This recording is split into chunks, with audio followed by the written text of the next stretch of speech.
Esselamu Aleyküm ve Rahmetullahi ve Berekatuh kıymetli din kardeşlerimiz. Bugünkü Ramazan nasihatımız mülk arttırmasının yasak etilgen tarzları hakkında olacak. Ve bugün belli olan bir hadisinden başlamak isteyim.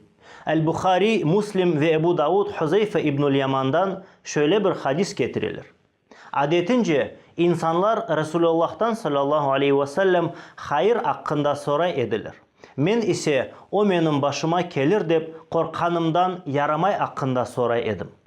Biz de yaramay olan şeylerden kaçmak ya da kurtulmak isteyimiz. Onun için biz onlarını öğrenmek ve bilmek gerekmiz. İlim akıl çokrağıdır deyler. Ve bugün Allah Teala ve Peygamberimiz sallallahu aleyhi ve sellem bizge yasaklagan mülk arttırması tarzları hakkında aytmak ister edik. Bu tarzlarının çeşidi böyle ola. Birinci, kumar. Bu akta Allah'ın açık emri var.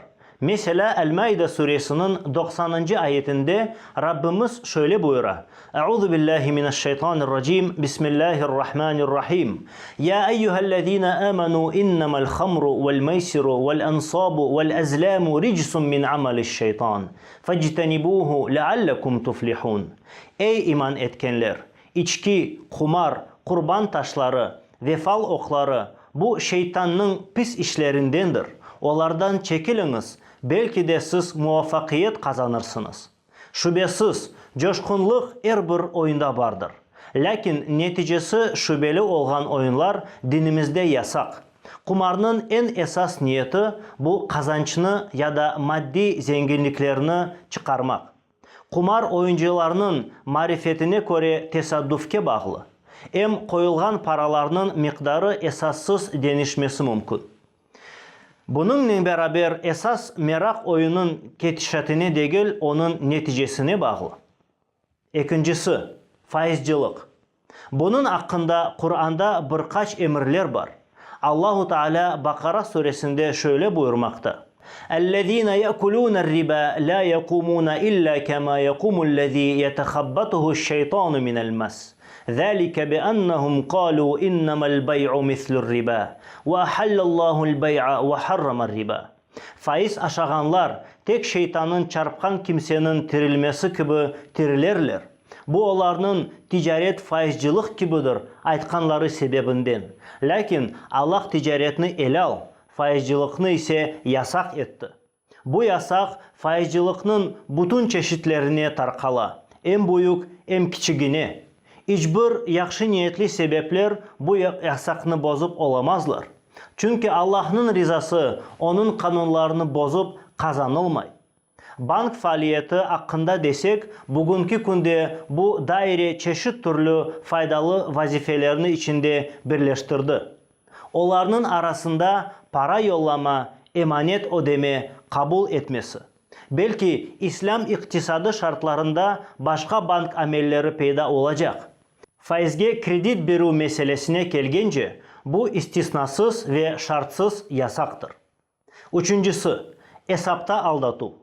Bu meselede Arap dilinde el-gabnul fahiş ibaresi kullanılır. Onu edepsizlik de tercüme etmek mümkün. Yani aldatuf gözde tutula.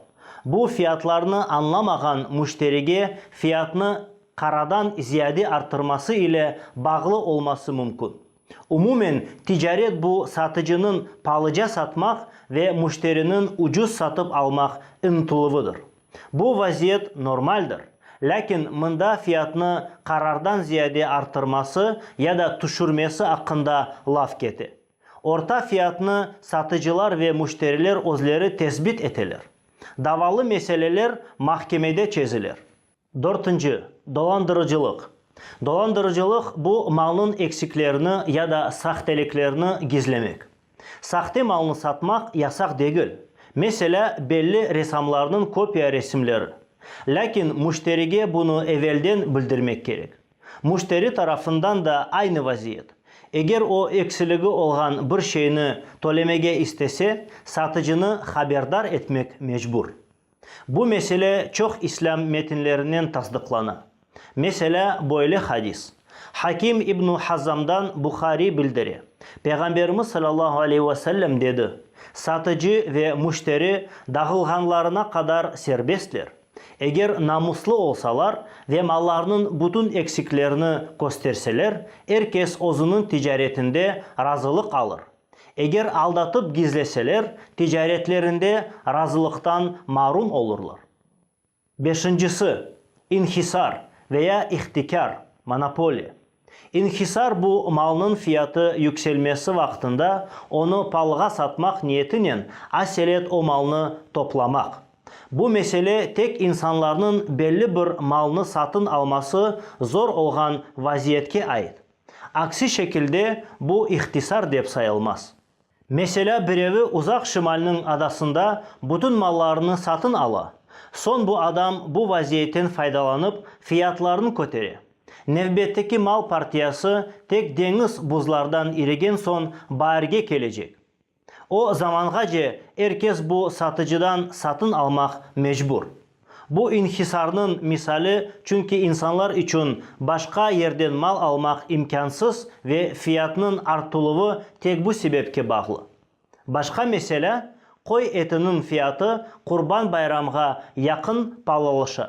Ama bu inhisar değil. Çünkü o zamanda koy etini serbest her yerde almak mümkün ve fiyatının kötürilmesi tek Kurban Bayramı'nın bağlı. Müslim'nin hadisler jıyıntığında getirilgen Peygamberimizin sözleri inhisar yasak olganını isbatlay. Said İbnül Musayyib Muammar İbn Abdullah'tan bildiri. Peygamberimiz sallallahu aleyhi ve sellem dedi: yanlışkandan gayrı kimse inhisarla uğraşmay. Altıncısı, fiyatlarını tespit etmesi. Mında fiyatlarını devlet tarafından tespit etmesi hakkında söz yürütili. Dinimizde bu yasaktır. İnsanlar bunu Peygamberimizden istegende o her vakit bu ricanı red edi. İmam Ahmad Anas'tan radıyallahu anh bildiri. Peygamberimizin zamanında fiyatlar kötürildi. Bazı adamlar ya Resulallah eğer desen bizge fiyatlarını koysa edin dep ricada bulundular. Lakin o şüphesiz yaratıcı, sıkkan ve açkan, rızık bergen ve fiyatını koygan Allah'tır. Men Allah'ın o günde peyda olganda kimse menden adaletsizlik için hesap soraganını istemeyim dedi. Bununla biz mülk artırmasının yasak etilgen tarzları hakkında mevzumuzni yekunlaymiz. Ama biz kapitalistik iktisadi sisteması şartlarında her vakit Rabbimiz yasak etken hadislerge rast kelgenimizni aklımızda tutmak gerekmiz. Mesela bazı aksiyalarda gizli lotereyalar ya da faizsiz kreditler ve ilahire. Bazı vakitlerde eski maliyevi skemalarga yanı adlar koyup insanlarını şaşmalatalar. O sebepten haramdan kaçınmak için onu bilmek gerek. Bizim kazandıklarımız tek helal ve temiz olsun. Bununla evlerimizge bereket gelir. Allahu Teala hepimizni yasak kazançlardan saklasın, günahlarımızı bağışlasın ve cennet bahçelerine kirmek nasip etsin. Saygılı ve hürmetli cin kardeşlerim, gelecek Ramazan nasihatlarımızda görüşmek üzere. Esselamu aleyküm ve rahmetullahi ve berekatuhu.